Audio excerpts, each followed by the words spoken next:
This morning we welcomed over 300 guests to the Dorchester for our third Props breakfast. The Props brand was started by three men, including my father, and it runs a lunch every year, now in its 23rd year. And we've raised about £8 million for wheelchairs and other apparel that disabled and disadvantaged children in the UK need.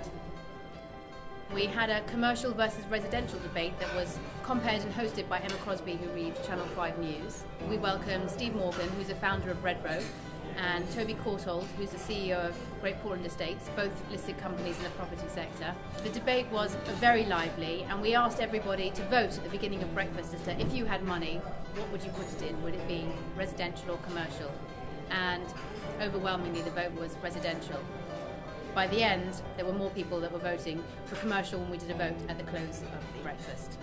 We have a raffle, as we do at the Props lunch, where everybody writes their name on a £20 note or a £50 note or as many £20 notes as is possible. So we have hotels who donated night stays, breakfasts, and many of them dinner as well with wine. So some great prizes won in the room. We also had an appeal, which is asking everybody in the room to pledge as much as they can to help us buy wheelchairs, hoists, and anything that the disabled and disadvantaged children we love to help may need.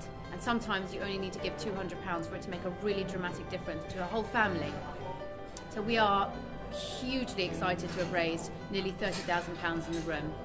Very enjoyable. I think it's wonderful that the property industry can galvanise itself for many charity events, and this is one of the better events. It's clearly going from strength to strength.